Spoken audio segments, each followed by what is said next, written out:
Welcome back, everyone, to the English Academy podcast. I'm Adam. And I'm Anna. We are so thrilled to have you tuning in with us today. If you've been struggling to make your spoken English sound natural, smooth, and confident, you are in exactly the right place. That's right, Anna. Today, we are diving deep into a game-changing speaking technique called shadowing. It's a practice that completely transforms the way you speak, helping you move away from sounding robotic and getting you to flow much more like a native speaker. I know so many of our students have had massive breakthroughs using this exact method.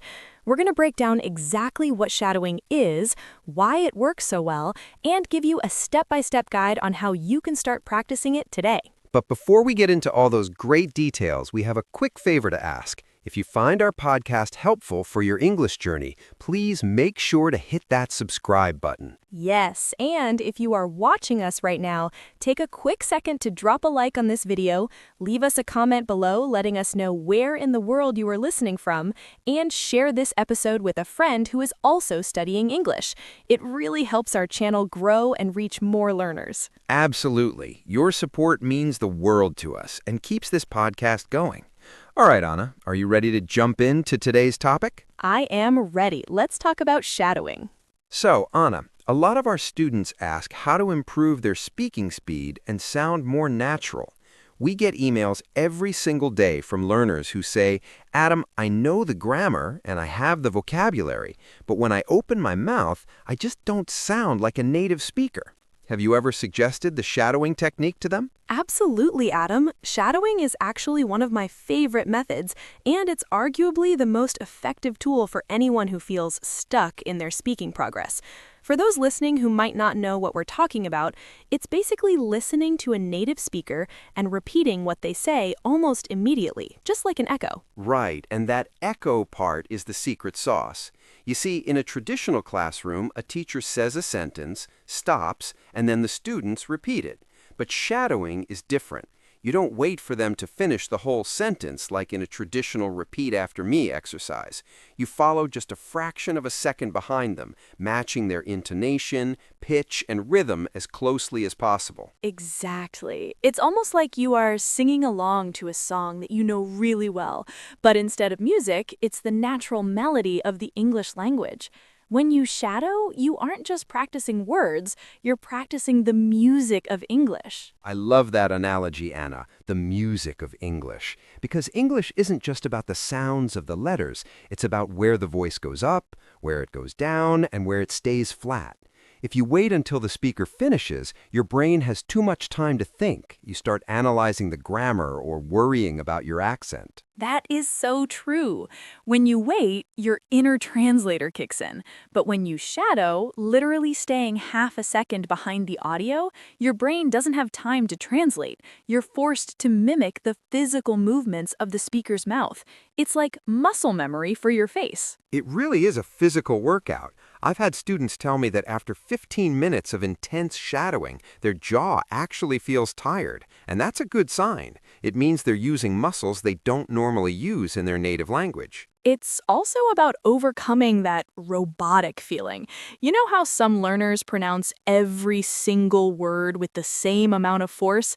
They might say, I am going to the store. Right, the staccato effect. Exactly. But a native speaker says, I'm gonna the store.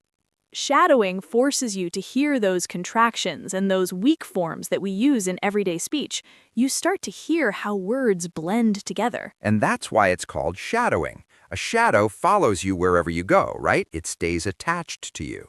In this practice, your voice is the shadow of the recording. You are attached to that native speaker's voice. It's important to mention that you can do this with any audio, but for beginners, it's best to use someone whose voice you actually like. If you want to sound professional, shadow a news anchor. If you want to sound casual, shadow a podcast host or a character in a sitcom. That's a great tip. You're essentially stealing their speaking style. You're adopting their rhythm as your own. It takes away the pressure of having to decide how to say something because the speaker has already made that decision for you. You just have to follow the trail they've left behind. And because you are focused on the sound rather than the meaning in that moment, your listening skills actually skyrocket at the same time. You start noticing small details, like the way a T sound might disappear at the end of a word, or how two words link together to sound like one. So, to recap for our listeners, shadowing isn't just repeating, it's mimicking, it's echoing, it's following the leader in real time. It's the bridge between knowing English and actually feeling English. Well said, Adam. It's about getting the language out of your head and into your mouth. It's one of the most active ways to study, and honestly, once you get the hang of it, it's actually quite fun. It feels like a challenge or a game to see how closely you can match the speaker. It definitely keeps you on your toes. And now that we've defined exactly what it is, I think we should talk about why it's so incredibly effective for the brain. The reason shadowing is so incredibly powerful, Adam, is that it actually bypasses the analytical part of your brain. Think about it.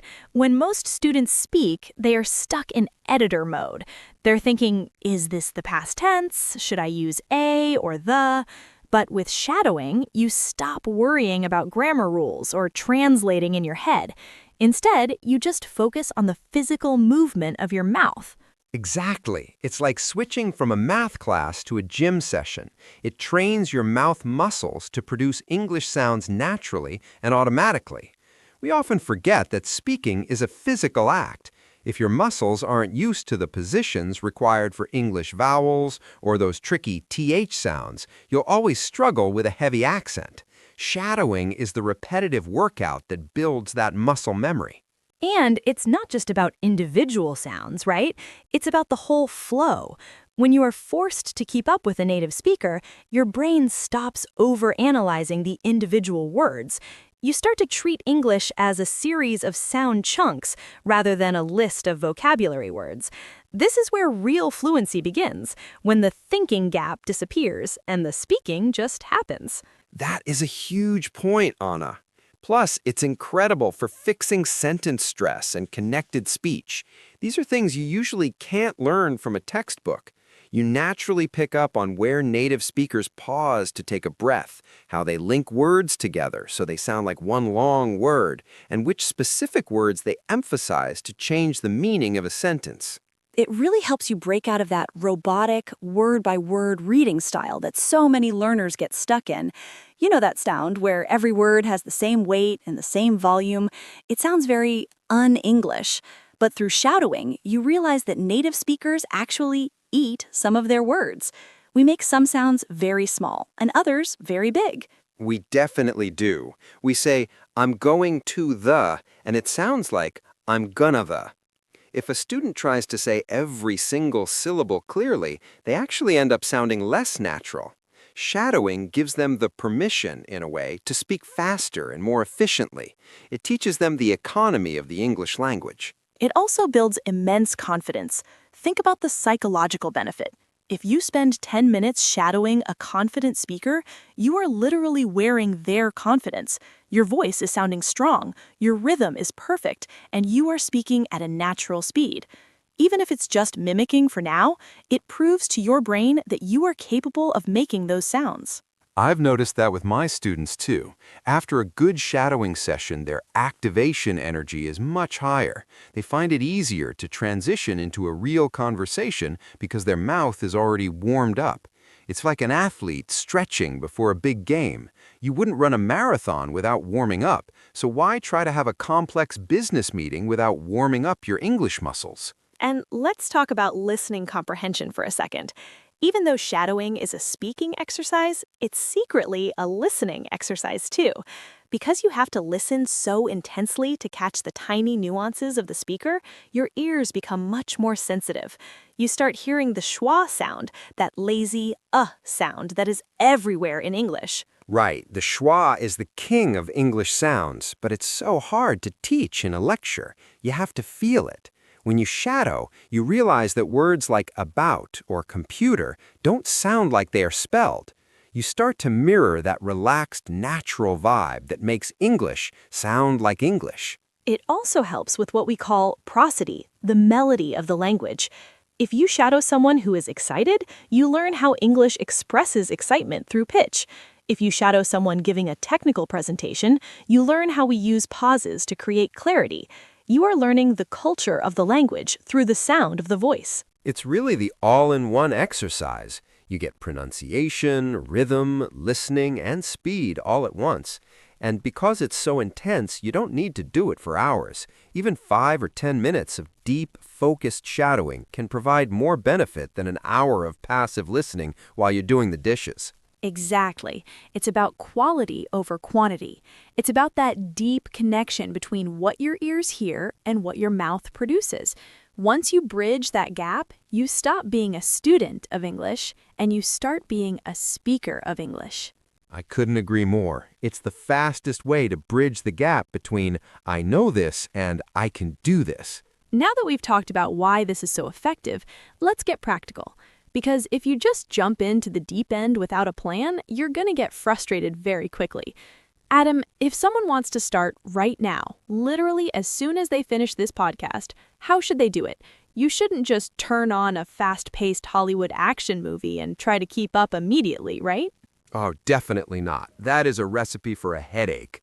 If you pick a movie where characters are shouting or speaking over each other with background explosions, you'll quit in 30 seconds.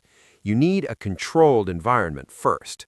Step 1 is finding a short, clear audio clip, maybe just 1 minute long, that comes with a transcript, a news clip, a short YouTube tutorial, or even a professionally narrated audiobook is perfect. Exactly. 1 minute sounds short, but when you are shadowing, 1 minute of audio can provide 10 minutes of intense work. Once you have that clip and the text in front of you, you move to step 2. Listen to the audio a few times while reading the transcript silently. This is crucial because you need to make sure you understand the meaning and the vocabulary first. If you don't know what the words mean, you're just making noises, not practicing language. Right. You want to remove the mystery of the words before you start moving your mouth. Mark the transcript. If you hear the speaker link 2 words together, draw a little line between them on the paper. If they emphasize a word strongly, underline it. This creates a map for your voice to follow later. That's a brilliant tip, Adam. Mapping the text makes the sounds visual. Then, for step 3, you move into the training wheels phase. Read along out loud with the audio. At this stage, you are speaking at the exact same time as the speaker. You're using the transcript as a guide to keep you on track. It's like singing a duet with the narrator. You're getting your muscles used to the speed without the pressure of having to remember the words. And finally, step 4 is the real deal, the actual shadowing. This is where you try speaking right behind the voice, maybe just half a second later. At this point, try looking at the text only if you really need to. Your goal is to rely on your ears, not your eyes. You are mimicking the speaker exactly, their pauses, their breath, even their emotion. If they sound tired, you sound tired. If they sound excited, you sound excited. It's almost like you're an actor dubbing a film in real time. And don't be afraid to repeat that same 1 minute clip 5, 10, or even 15 times. The first time will feel messy. The 5th time will feel better. By the 10th time, you'll start to feel like you are the speaker. That's when the magic happens. I always tell my students to record themselves on the 10th try. Listen to the original audio, then listen to your own recording. You'll be shocked at how much closer you sound to a native speaker compared to when you just read a text out loud normally. It's all about that repetition. You're building a bridge between your ears and your vocal cords. And the best part? You can do this anywhere. You can shadow a podcast while you're driving or walking the dog, though people might give you some strange looks if you're talking to yourself in the park. Hey, if it makes you fluent, who cares about a few funny looks? It's a small price to pay for sounding like a pro. Now, as simple as this step-by-step method sounds, Adam, I've seen so many students get frustrated and quit because they fall into a few very specific traps. It's not that they aren't capable, it's usually just that they are approaching the practice with the wrong mindset. One big mistake I see, and I know you see this too, is people choosing material that is way too fast or uses extremely complex vocabulary right out of the gate. Oh, absolutely. It's the ambition trap. Students think if I shadow a fast-talking news reporter or a complex scientific lecture, I'll learn faster. But the reality is the opposite. If you're struggling to just understand the words, or if the speaker is using vocabulary that is way above your current level, you can't shadow effectively. Your brain gets overwhelmed trying to decode the meaning, and you lose the ability to focus on the sounds. Exactly. It's like trying to learn to play a fast piano piece before you even know where the notes are. You end up just making noise. You want to pick something where you understand about 80 to 90% of the vocabulary. That way, your brain can relax on the what and focus entirely on the how. That's a great point. Another common trap I see is the pause button habit. Students want to be perfect, so the moment they trip over a word or miss a syllable, they hit pause, rewind, and try again. But shadowing means keeping up with the continuous flow. If you stumble or miss a word, don't stop the track. Just let that word go, catch the next one, and keep going. I call that the falling off the bike rule. If you fall, you don't go back to the start of the street. You just get back on and keep pedaling from where you are. When you hit pause, you break the rhythmic trance that shadowing creates. You're training for real-life conversation. And in a real conversation, there is no pause button. You have to learn to recover from a mistake without stopping the whole interaction. Exactly. It's about rhythm and flow, not getting 100% perfect accuracy on the very first try. I think learners often have this perfectionist voice in their head, telling them that if they miss one the or the whole exercise is a failure. But that's not true. You have to learn to keep your momentum. The momentum is actually more important than the individual words, because the momentum is what creates the natural melody. Another mistake is what I call passive shadowing. This is when a student is technically repeating the words, but they aren't actually mimicking the emotion or the stress. They stay in their own monotone voice while the speaker is being expressive. If the speaker goes high, you must go high. If they whisker, you whisper. If you don't exaggerate the sounds, you aren't really shadowing. You're just talking over someone. That's so true. I tell my students to be a bit of a copycat. Be almost annoying with how much you imitate them. If the speaker has a specific accent or a certain way of dragging out a vowel, do it exactly like them. You aren't trying to be you during this exercise. You are trying to be a mirror. And finally, don't overdo the length. I see people trying to shadow a 30-minute podcast in one sitting. By minute 10, their brain is fried, and they start making more mistakes. It's a high-intensity workout for your brain. 5 to 10 minutes of deep focus is worth way more than 30 minutes of tired, sloppy practice. It's all about consistency over intensity. Do it for 10 minutes every day rather than 2 hours once a week. If you avoid these traps, the complex materials, the pause button, and the perfectionism, you're going to see your fluency take off much faster than you ever expected. We've spent a lot of time today explaining the what, the why, and the how, but I think the best way for our listeners to truly grasp this is to hear it in action. Sometimes seeing, or in this case hearing, is believing. Let's actually give them a quick example of how it sounds in a real-time environment. Adam, why don't you say a short sentence at a normal conversational pace, and I'll shadow you just a split second behind. I'd love to. This is a great way to show that it's not a listen and repeat exercise, but a simultaneous flow. All right, let's try this one. I'll speak naturally, no robot voice. Here we go. When you practice every day, your English improves incredibly fast. When you practice every day, your English improves incredibly fast. Perfect. You stayed right on my heels the entire time, Anna. You didn't wait for me to finish the word fast before you started the sentence. You were moving as I was moving. Exactly. Did you hear how I caught your emphasis on the word incredibly? Because you stretched that word out a little bit for emotion, I did the same thing. See, it's just like being a literal shadow. You just lock onto the voice, feel the rhythm, and follow the trail that the speaker is laying down in front of you. And that's the key. If you were just repeating after me, you would have waited for me to stop, then said the sentence in your own rhythm. But because you were shadowing, you adopted my rhythm. You used my pauses and my speed. If I had spoken faster, you would have had to speed up too. Exactly. Let's try one more, Adam. Maybe something a bit more complex with some connected speech so the listeners can hear how shadowing handles those linked words. Good idea. Let's try, it's not about how much you know, it's about how much you use. It's not about how much you know, it's about how much you use. Spot on again. Notice how "it's not about" sounds like one single word when we say it fast? When Anna shadows me, she doesn't have time to think about the 4 separate words, "it is not" and "about." She just hears the sound block and mimics it. That's the magic of it. My brain didn't have to process the grammar of "it is not." It just processed the music of the phrase. If I do that 10 times with you, Adam, then the next time I want to say "it's not about" in a real conversation, my mouth will already know exactly how to move without me having to think about it. And that is the ultimate goal of the English Academy podcast, to move you from thinking about English to simply speaking English. Shadowing is that shortcut. It's the bridge between the textbook and the real world. It really is. And for those of you listening, don't worry if you can't do it as smoothly as that on your first try. I've been practicing this for years. Start slow, pick easy clips, and be patient with yourself. You are literally rewiring your brain and retraining your muscles. Well said, Anna. If you can commit to just 5 or 10 minutes of this echoing every day, I promise you, within a month, you won't even recognize your own speaking voice, in a good way. You'll sound more fluid, more confident, and much more natural. It's all about that daily habit. So find a clip you love, get that transcript ready, and start shadowing today.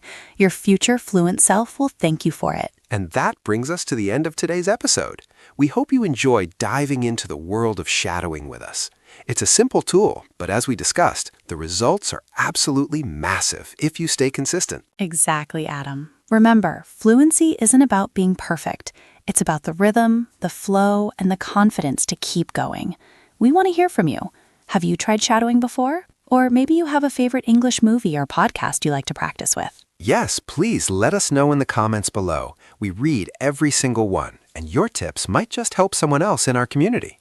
And while you're down there, if you found today's breakdown helpful, please give this video a big like. It really helps the YouTube algorithm show our lessons to more English learners around the world. And don't forget to hit that subscribe button and click the notification bell so you never miss a new episode of the English Academy podcast.